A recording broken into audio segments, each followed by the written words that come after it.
Good morning मित्रों। हम लोग आधुनिक भारत के इतिहास के बारे में अध्ययन करेंगे। और जो आधुनिक भारत का इतिहास है उसके स्टार्टिंग का जो काल माना जाता है, वैसे तो 1757 माना जाता है जब प्लासी का युद्ध स्टार्ट हुआ था। लेकिन जो यूरोपीय कंपनियों के आने का स्टार्टिंग रहा, तो सबसे पहले आइए हम लोग देखें कि भारत में यूरोपीय कंपनियों का आगमन। भारत में यूरोपीय कंपनियों के आगमन, इसके पीछे एक बहुत बड़ी हिस्ट्री है, कहानी है। इस कहानी में यह है कि जो मेडिवल टाइम में और एंशियंट टाइम में,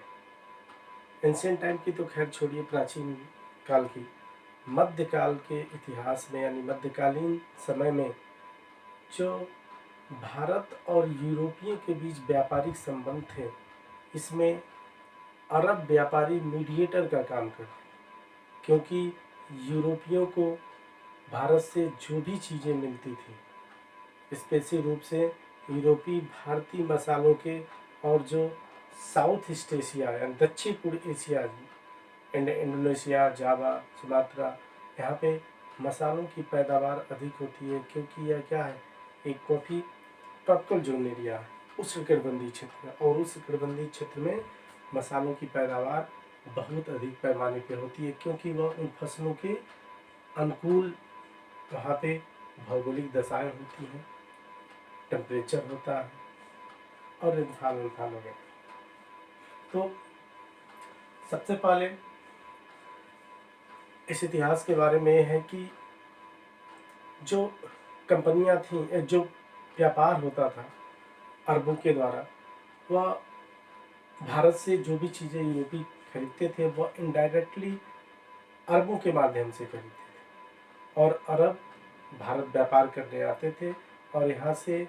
जो चीज़ जिस रेट पे खरीदते थे उसके कई गुने दाम पे यूरोपीय मार्केट में बेचते थे। इसमें एक नया मोड़ आया 1453 ईस्वी में। जो उस्मानिया साम्राज्य था, आज के गल्फ कंट्री के, जो गल्फ कंट्री है यानी कि जो मध्य एशिया है, वेस्ट एशिया है, तो जब तुर्कों ने क्या किया, उस्मानिया साम्राज्य पे अटैक किया, और अटैक करने के बाद उन्होंने जो उसकी कैपिटल कुस्तुनतुनिया थी उसको अपने कब्जे में ले लिया। और जो कुस्तुनतुनिया था यह सिल्क रूट से अटैच था, चाइना के साइड से भी, और इधर आपका जो अरब सागर से व्यापार होता था, इन सब माध्यम से, और जो आपके पेशावर, पाकिस्तान, अफगानिस्तान में जो बोलन, खैबर, दर्रे हैं, इनके माध्यम से व्यापार होता था। एक बाई रोड भी आते थे, और जल मार्ग से भी अरब व्यापारी आते थे और यहाँ से सामानों को लेके जाते थे, और उसको यूरोपीय मार्केट में काफ़ी ऊँचे दाम। तो कुस्तुनतुनिया पे जब तुर्कों का कब्जा हो गया, तो उन्होंने सिल्क रूट को ब्लॉक कर दिया और लूट मार का काम करने लगे, और बहुत से सबसे ज़्यादा टैक्स वसूल करने लगे, जिसका रिजल्ट ये हुआ कि अब यूरोपियों को जो सामान थे, भारतीय मसाले और वगैरह, ये काफ़ी हाई रेट पे मिलने लगे। तो वो भारत के बारे में सुने थे, तो इसी को लेके सबसे पहले उन्होंने एक ऐसा दूसरा रास्ता खोजना स्टार्ट किया जिससे भारत से इनका डायरेक्ट संबंध हो। इसमें सबसे पहले काम किया स्पेन के राजा हेनरी नेविगेटर नाम था उसका, और उसने कोलंबस को भारत की खोज के लिए, कोलंबस भारत की खोज करते 1492 ईस्वी में, और कोलंबस भारत की खोज करते करते वह चला गया अमेरिका की, उसने खोज किया। फिर पुर्तगाल के शासक ने वास्को डी गामा को भारत को सोचा, यानी कि ये जो एज रहा इस समय पूरे मध्यकालीन इतिहास के लास्ट में, जिसे लेट मिडवल हिस्ट्री कहा जा सकता है, ये नेविगेशन का एक एज रहा, सर्च का एज रहा, और इसमें यूरोप के बहुत से नेविगेटर्स ने क्या किया, बहुत से आइसलैंड्स और देशों की खोज करने की बात किया। और इस समय आगे चल के रिलीजन में भी इम्प्रूवमेंट हुआ, रिलीजन की जगह पे रीजन भी आया, ये सब वगैरह चीज़ें। तो Vasco D gamma first time आया तो वह साउथ अफ्रीका का जो सबसे लास्ट पॉइंट है केप ऑफ गुड होप, वहाँ से वह वापस चला गया, क्योंकि वहाँ पे आने के बाद उसको कोई ऐसा गाइडलाइनर नहीं मिला जो उसे इंडिया लेके आया। बट जब second time Vasco D gamma Bharat आया, भारत को सर्च करने के लिए निकला, तो केप ऑफ गुड होप पे जब आया तो वहाँ पे एक अब्दुल मजीद नामक गुजराती व्यापारी ने उसे गाइड देने का काम किया और उसे लेके कालीकट, आज के गोवा केरला के आसपास का एरिया है, कालीकट पहुंचा। और उस समय वहाँ का जो लोकल रूलर्स था, जो उसकी पैतृक की बात जमुरन थी, उसने यूरोपीय व्यापारियों का वास्को डी गामा का स्वागत किया। ऐसा कहा जाता है कि वास्को डी गामा आया, वैसे तो अरब व्यापारियों ने इसका विरोध किया, लेकिन जब राजा का संरक्षण प्राप्त था तो वास्को डी गामा उसने यहाँ से, ऐसा कहा जाता है कि वास्को डी गामा अपने साथ जो भी काली मिर्च या जो भी मसाले जिस चीज़ को लेके गया, बहुत रास्ते में उसे निस्टॉर्म आते हैं, समुद्री तूफान आया, उसमें बहुत से उसके जहाज नष्ट हो गए। तो जितना सामान अपने साथ लेके गया उसका एक बहुत ही छोटा पार्ट उसके पास बचा, और जिसका रिजल्ट ये रहा कि जब उसे यूरोपियन मार्केट में जब सेल किया तो पूरे का उसने 60 गुना मुनाफा करा। अब जब वास्को डी गामा की इस कंडीशन को देख के यूरोप के बहुत से देश अब भारत की सर्च में आ गए, उन्हीं क्रम में रहा। यानी कि वास्को डी गामा जो आया था, पुर्तगाली आया तो 1498। दूसरे जो आए आने के क्रम में अगर देखा जाए तो डच आए 1602, और 1608 में अंग्रेज आए,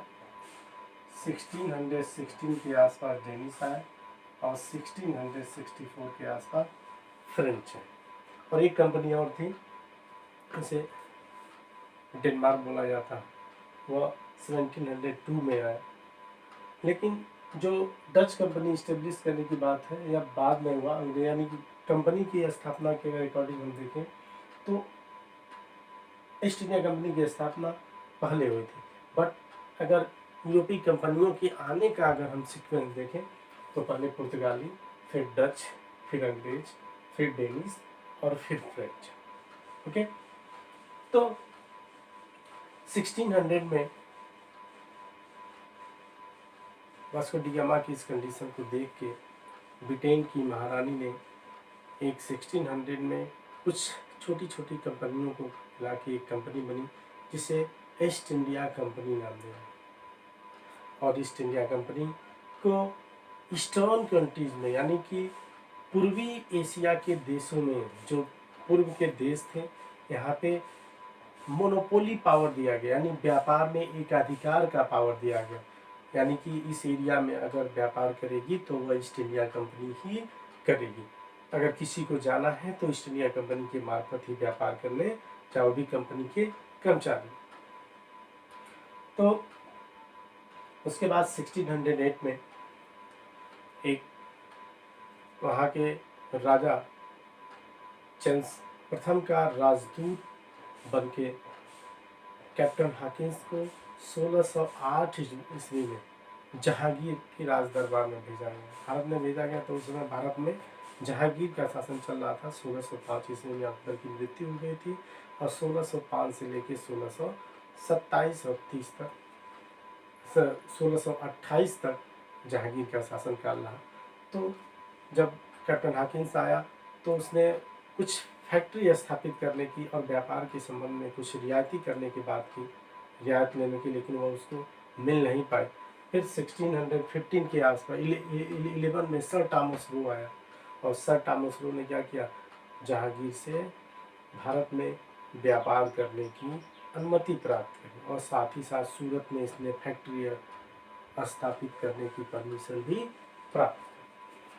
की। नेक्स्ट डच है, 1602 में डच आए